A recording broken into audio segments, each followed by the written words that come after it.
All right, this might get weird. Yep. Okay, so we're good. I can see us on the screen here. Let's see.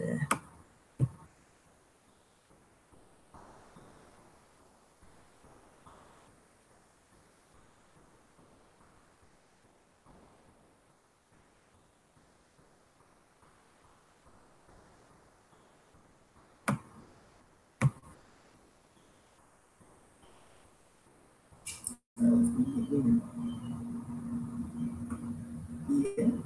Okay, so we're good. I can see us.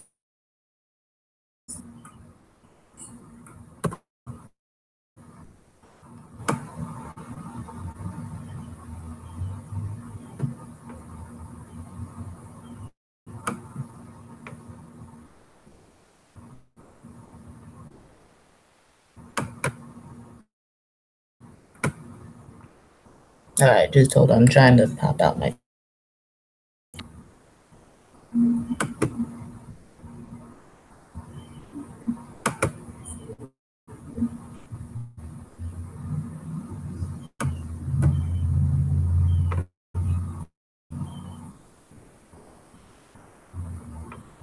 All right, we will be ready in a moment.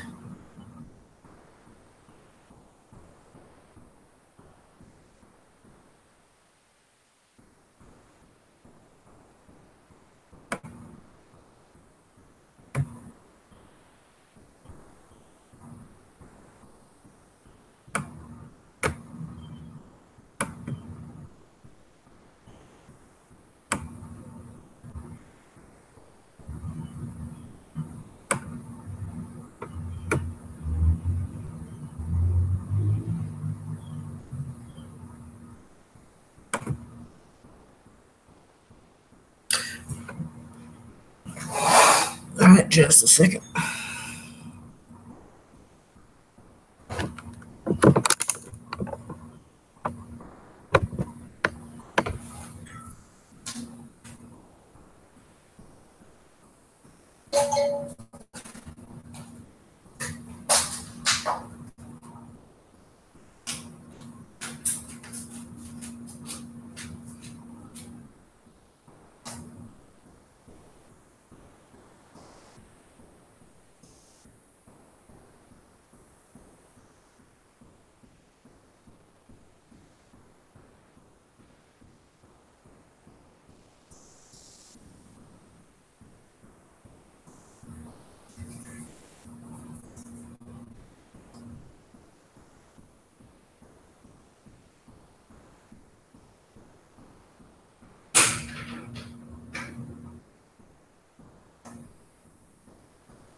All right.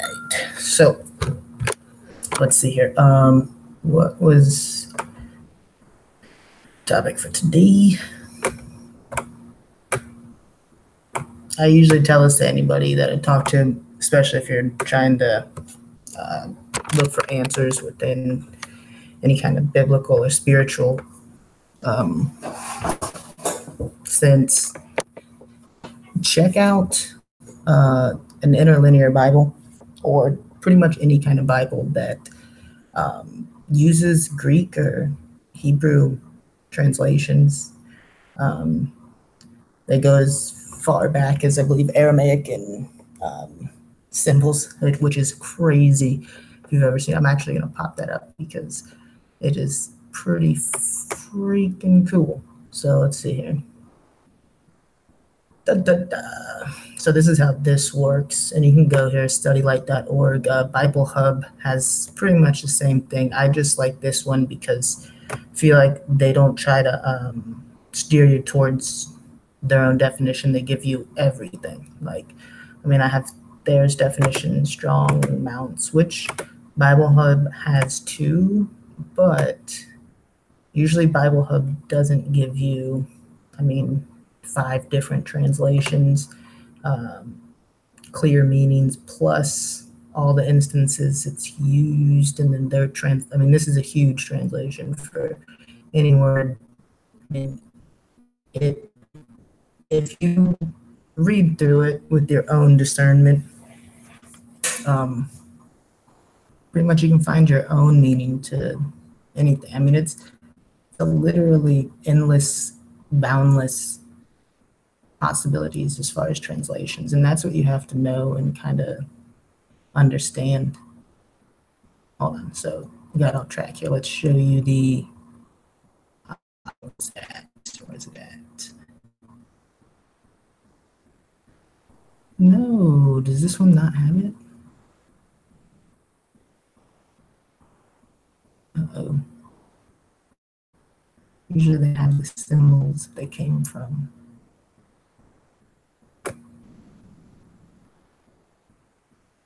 Let me see what happens when I do this.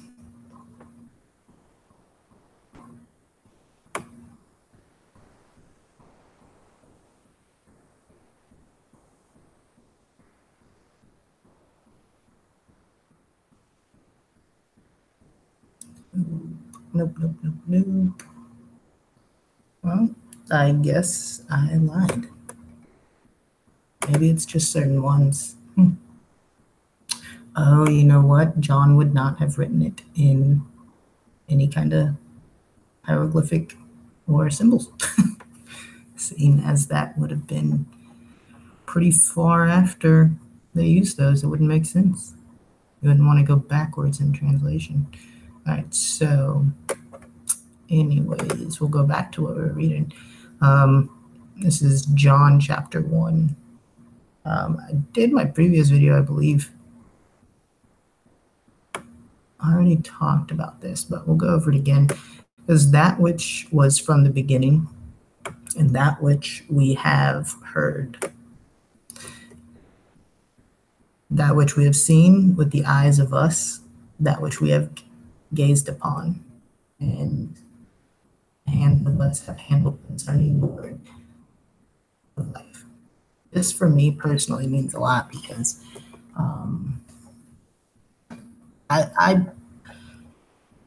I like to think of the beginning of my really like spiritual biblical journey, where I really started to say, hey, okay, there's something with this Bible, there's something with God, there's something with Christ, there's something with all of this, and it's something that I need to take the time. It's like you feel like you never have the time to actually go sit down and read the Bible. I mean, how many of us have actually read the Bible?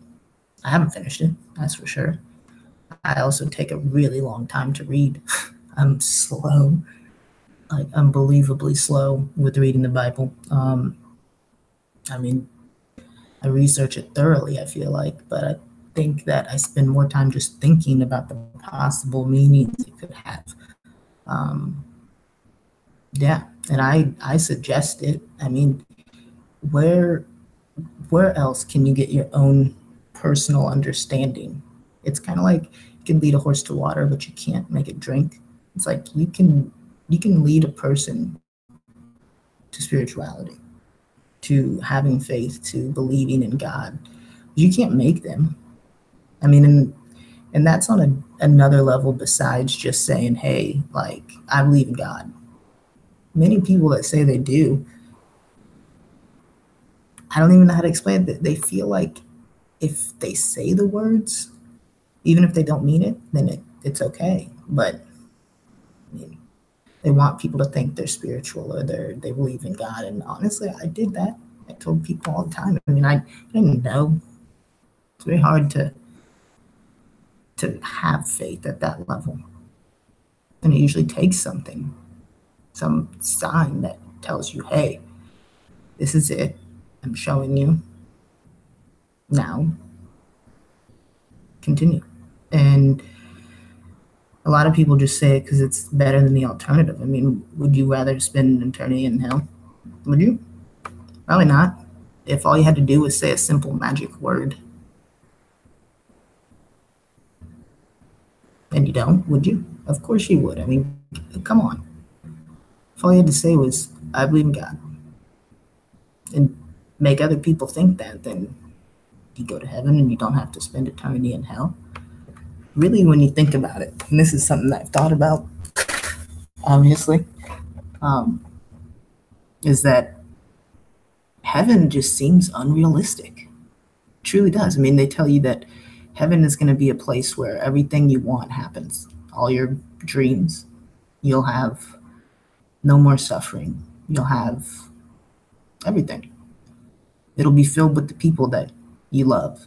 Well, what if the people you love don't love you? Then what? I mean, what if the girl of your dreams is married and really doesn't even like you, doesn't even pay attention to you? Are you gonna then force her into your heaven just because you got there first? Or would they just make somebody that seems like her?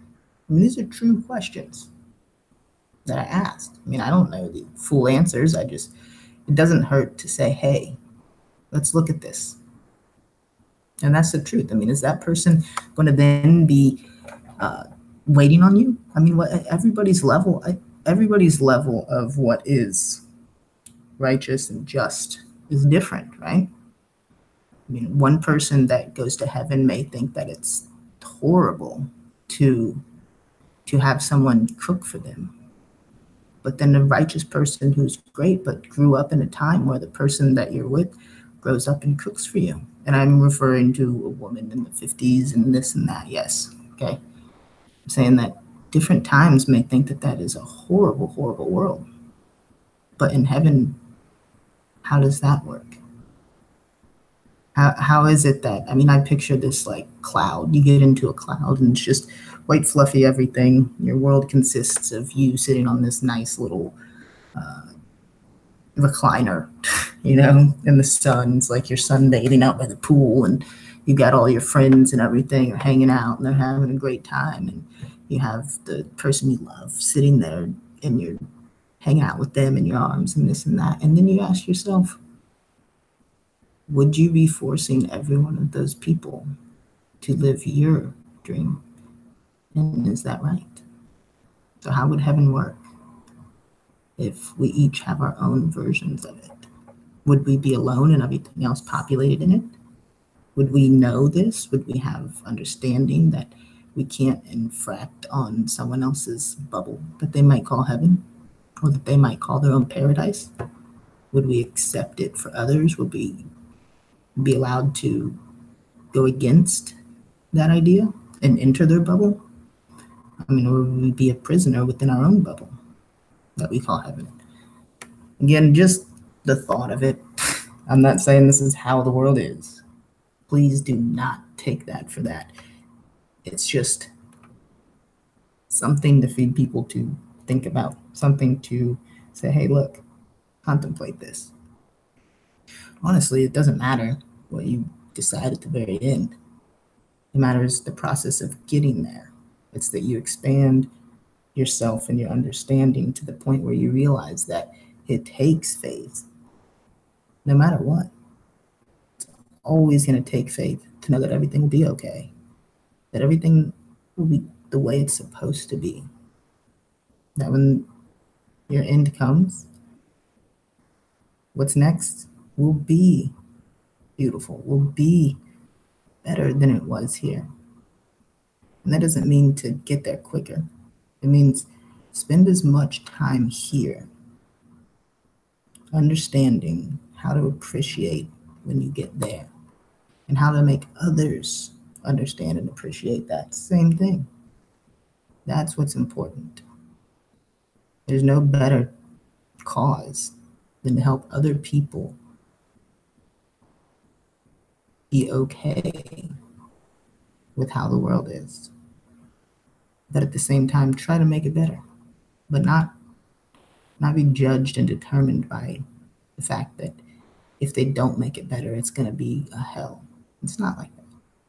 You have to make it worth living here. And at the same time, accept that you may not change anything, but it's the intentions that are just as valuable. The fact that you try helps you to understand and you to cope and you to live better. It's a personal journey that you try to spread.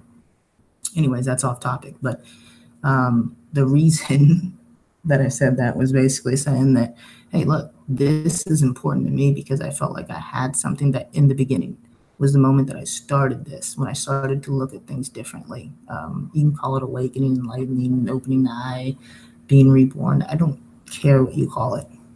Whatever your word for it is, then use that. And that's my point. Use your definition. Use what makes sense to you.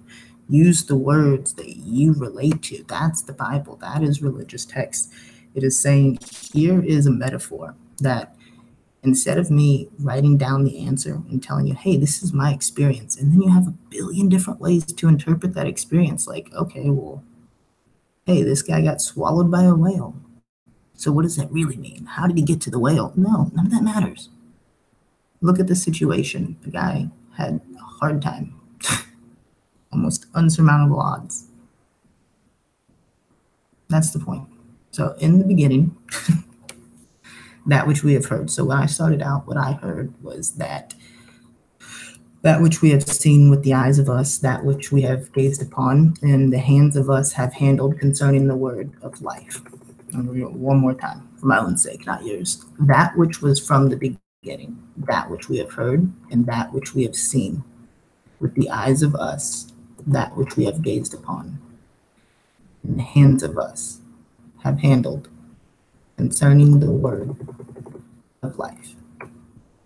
So the way I interpret it is that at that moment, there were many things that I felt, but most importantly, it was that there is more than just this.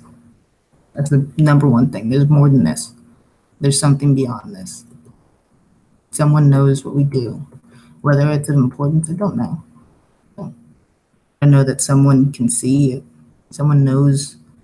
You can't just lie to yourself and expect that that's the only one you lie to. You lie to more than just you. You know what I mean? If there's something I could lie to inside of me, then what am I? If that makes sense. Anyways, so basically, if we have seen with the eyes of us that which we gazed upon, I gazed upon just realizing that there's something inside of me. You know, there's another, a better me that I have to help grow. And if you call it anything, it could be that which is Christ, the God in me, or the Christ in me, or anything spiritual that is better than me. I mean, it's way better than me. I fail in comparison to it. It's the light that friggin' makes me feel like I'm just not so cool. And the hands of us have handled concerning the word. And this means the word, I believe, in life. So the word in life. So I look at that like my actions have handled the Bible and the ways that God tells us to live of life. So it allowed me to look in I gazed upon what my own actions have done, how they handled the way that we were supposed to live, how I reacted to the Ten Commandments, and how I actually lived. Like, thou shalt not kill, thou shalt not steal, thou shalt not, all of it, you know? I mean, if I'm supposed to not think of my my neighbor's wife, yes, my friends have pretty girlfriends, and at times I thought of them. I did. All of us do. You ignore that because you think it's okay because everybody tells you it does. But what if the thoughts you have actually influence the way we are? What if those thoughts are obvious to others? And because you think that, then either that wife or that husband might think something. And because of that, they might then argue. There's many consequences to your thoughts and your deeds. Um, One of the biggest ones was that I was with a girl that was married. It's horrible. I mean, it wasn't horrible. I'm just saying it was horrible that I did that. I mean, I understood they were married by law. She wasn't with them. She'd been like separated for 10 years, another state. Um, didn't even talk. But the point was that she never went through the process. And I looked at that and I was like, I ignored it. I judged what was said as not important. And I'm not saying that everything like that is okay. I'm just saying that we all do that. You have to acknowledge it, and then you have to learn to one, not lie, and then you have to choose. Is your God going to be somebody that sends you to hell for that? It's your choice to understand that. Ultimately, the truth is that how you interpret it doesn't matter. When you get there, if he sends you to hell, he sends you to hell. I live with that. I'm okay with that. And I think that leading us to that point is important. So, anyways, look at the things you've done and acknowledge the fact that you have sinned, even if you don't think it's a sin or you were justified. Don't justify yourself. Just take down, have I sinned? Yes or no? That's it. Not yes, but it's yes or no. Write those down. And then figure out how you stand about that. Could you judge yourself after you've written it all down? And then just put like a check mark next to the ones that you're like, all right, this was a selfish reason.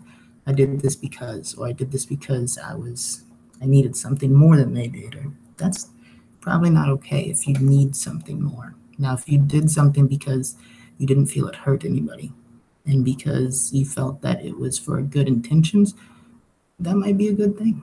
You might accept that. Whether or not your creator does, that's for you to determine. So we're back to this. And the life was made manifest, and we have seen it, and bear witness and proclaim to you the life.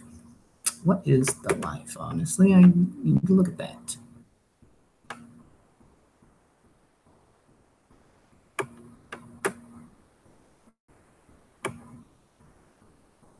All right, the life is the state of one who is possessed of vitality or is animate. Every living soul, life, the absolute fullness of life. God threw him both to the hypostatic logos of the absolute fullness of life, both essential and ethical, which belongs to God, and through him both to the hypostatic logos. I don't know what the word hypostatic means. And to the Christ in whom the logos put on human nature. So I'm assuming that logos has to be some sort of, man, I've looked this up a million times. I've never seen it in this context though. The hypostatic. Let's see what hypostatic means.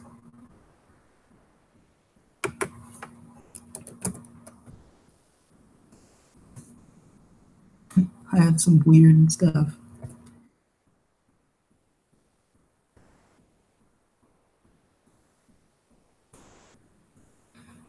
Hypostatic. I'm gonna think it's past being non-moving, like the immovable, relating to the persons of the Trinity. Really? I've never known this. That is amazing.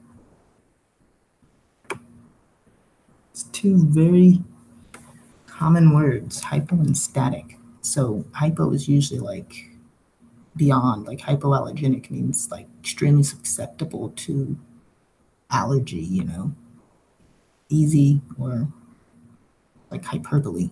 And then static is assumed stationary, or if you think of like a static picture or stop, like shock, it's almost like confuzzled, confused.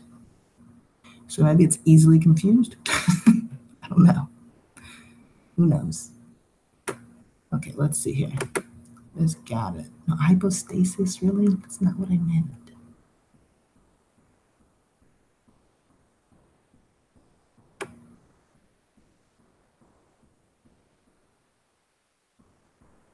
Of or relating to a hypostasis fundamental theology pertaining to or constituting a distinct personal being or substance.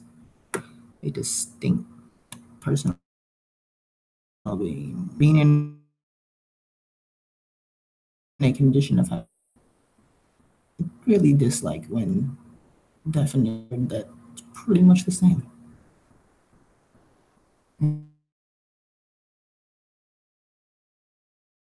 And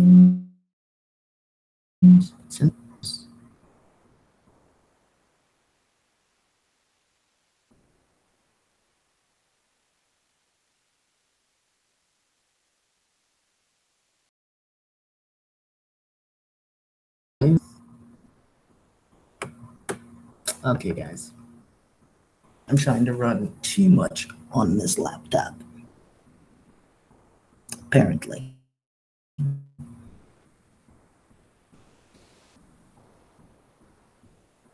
Get the hypostasis.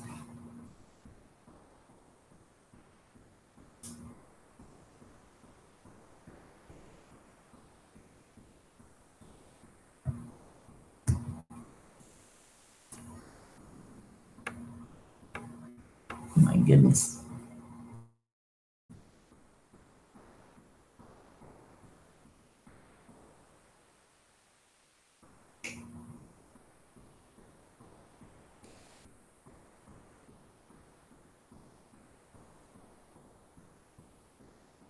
What are you watching right now? My bad. It's not cool. It's really, really getting stuck.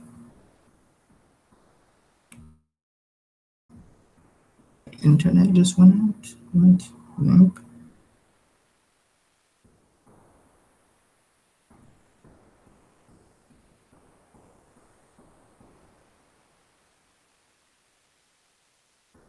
Let's try this.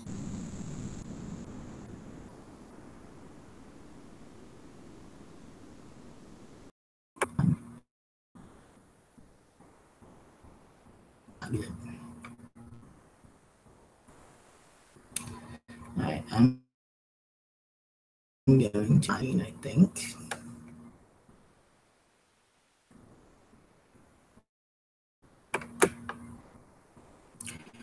Get rid of some of this stuff.